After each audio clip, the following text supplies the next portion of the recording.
quite a long room. Right. At the outbreak of the Second World War, my grandmother was 6 years old. She lived in Berlin. She was a Jew. Had a Jewish mother, had a dead Christian father.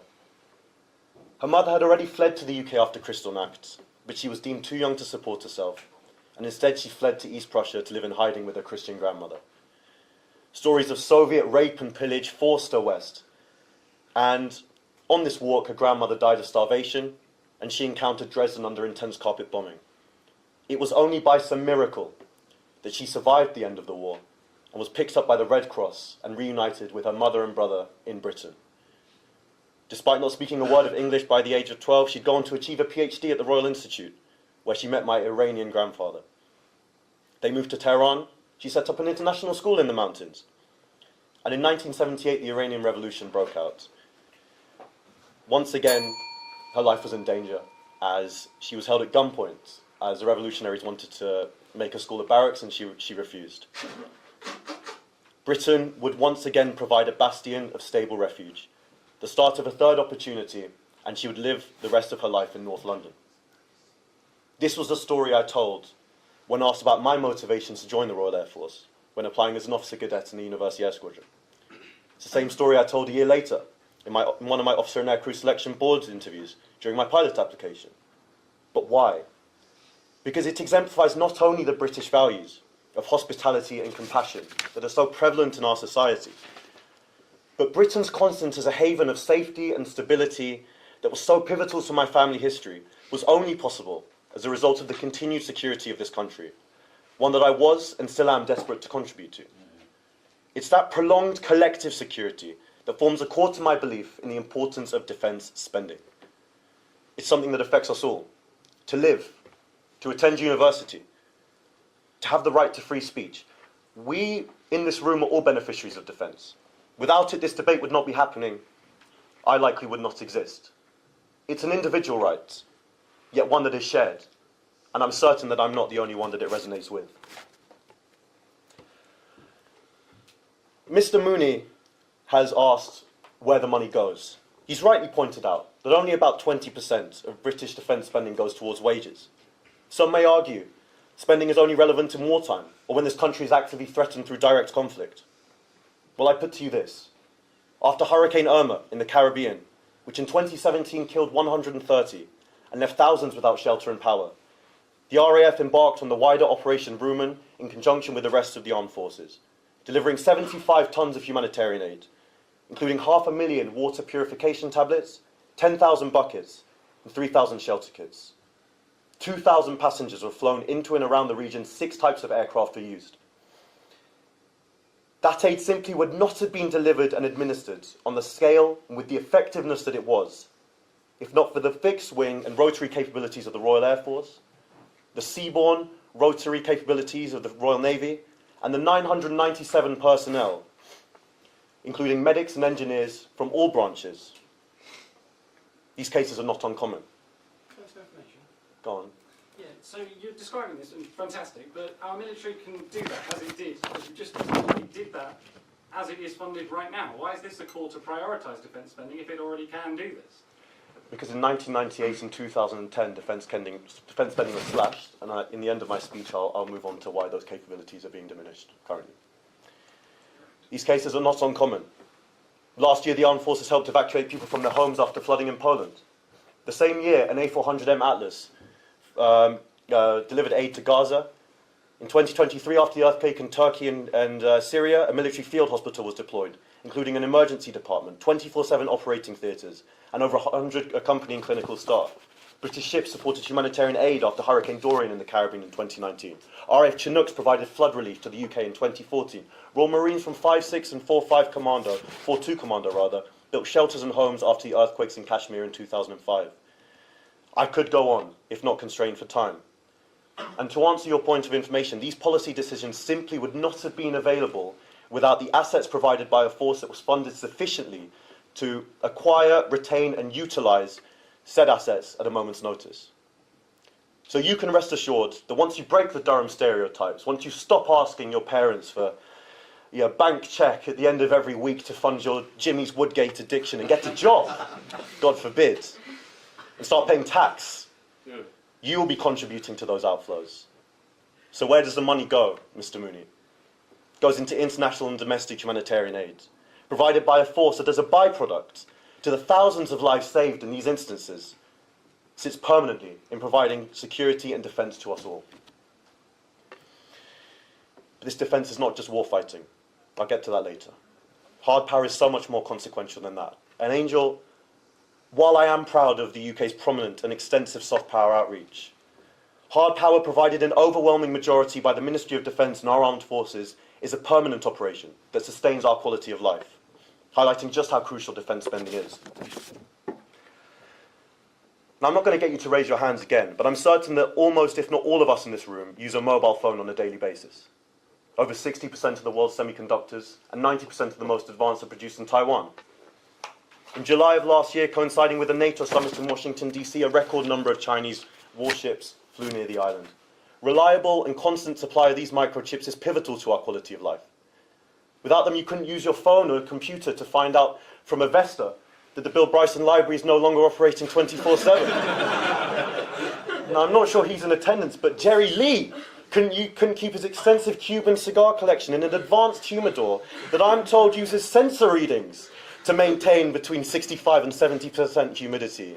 Circuit Pro Laundry couldn't charge £5 per cycle in Mount Oswald. There was no supply of semiconductors to make their machines run. This year, a Royal Navy carrier strike group is deploying to the Indo-Pacific. Led by the HMS Prince of Wales, it comes after countless operations working with regional allies to continue to send a clear message to China that regional instability will not be tolerated. Assurances of quality of life can come closer to home as well. Fibre optic cables connect the world, carrying data across the ocean. They're the backbone of global communications and the internet. If this infrastructure was compromised, it would deprive countless generations, Charles, of the chance to purchase lifetime Durham Union membership for what I'm sure you'll agree is the bargainous price of £75. I'm sure you've all heard about the Russian spy ship intercepted in our waters 2 days ago. Just weeks prior, it was caught loitering above critical undersea infrastructure. This comes after the S-Link 2 cable between Finland and Estonia was damaged in December, and a Russian-linked tanker was caught leaving the area filled with spy equipment. The launching of NATO's Baltic Sentry last week may have been a story you didn't hear, but it places the UK in a leading role in operations to counter the growing Russian threat to offshore infrastructure in European seas. This commitment provides P-8 Poseidons out of RAF Lossiemouth, Rivet Joint Electric Surveillance Aircraft out of RAF Waddington, for Baltic Sentry activity. Where does the money go? Where does the money go? You may ask, Mr. Mooney. It goes to maintaining our quality of life. Now, this has been covered already by both sides, so I won't go into the economic benefits of defence spending, but I will ask, who here does engineering? Good, quite a small number. Well, while you may be undergoing quite a horrible self-sacrifice at the moment, consistently in the top 10 largest manufacturers in the UK, like BAE Systems, Rolls-Royce and Airbus UK, the funding and the innovation that's pushed by the Ministry of Defence on these companies provides some light at the end of the tunnel for those poor souls who, for whatever reason, shied away from the humanities. Members, I've shown you 3 substantial areas where British defence spending contributes to all of our lives and to the lives of others. But we must not lose sight of the most important function of defence spending. I'd like to take you back to the beginning of this speech and to collective security. At all times, the armed forces are defending your right to life, my right to life. Quick Reaction Alert operates perpetually out of RAF Coningsby and RAF Lossiemouth. In each, 2 aircraft are permanently fuelled, armed and have pilots on standby. They're capable of being airborne in 5 minutes. This high readiness is permanent. It occurs 24 hours a day, 365 days a week, and just last August, RAF Typhoons intercepted 2 Russian Tu-142 bombers north of the Shetland Islands. I'd like you to reflect now on what the implications of this service not being fulfilled could be on you, on your family, on your home. An even more troublesome thought to the threat of nuclear weapons, as has been highlighted. Armed with Trident II ballistic missiles capable of delivering thermonuclear warheads, the Trident nuclear deterrent has been a constant since 1980, when the V-bomber deterrent was retired. One submarine remains armed and at sea at all times, retaining mutually assured destruction in the event of a nuclear attack on the United Kingdom. Again, I'd like you to think about what financial neglect to the nuclear deterrent may mean to you, to your family, to your home. It's not a risk worth thinking about. for that reason, I'd like to ask that not only do we support the motion. Thank you. I think it's a fairly ridiculous statement by itself to say that the UK doesn't have enemies. I think anyone, well, not anyone, but most people would agree that they exist. But, you know, even if we ignore Russia cutting our cables or provoking our airspace. Carrying out a nerve agent attack a few years ago. Carrying out a nerve agent attack a few years ago, there you go, on British soil. We talk about soft power a lot in this debate. And I'd like to bring back China and Taiwan. And to lose strategic assets like Taiwan would flip the scales so heavily in China's favour in being able to dictate our foreign policy by saying that they could, you know, cut off supply, things like that. That they may not be enemies now, or in your mind, they may not strictly be enemies now. But to neglect hard power and to say that we're willing to tip the scales in the favour of other powers, which would diminish our own prosperity, is silly. And I think maybe it's a point that's not been touched on enough in this debate. Are our armed forces funded enough? We talk about prioritising defence spending as opposed to just defence spending in general. I don't think they are. And this is actually in response to potentially your point of information earlier. They're not. In 2010, we had a strategic defence review by Cameron.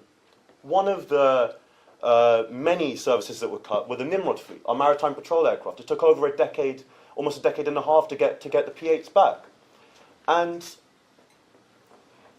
the story of the Nimrod is one that doesn't show that our armed forces are funded. On the 2nd of September 2006, over Afghanistan, west of Kandahar, while Allied forces were carrying out an attack on Taliban insurgency, 14 men boarded a Nimrod MR2 aircraft to conduct reconnaissance.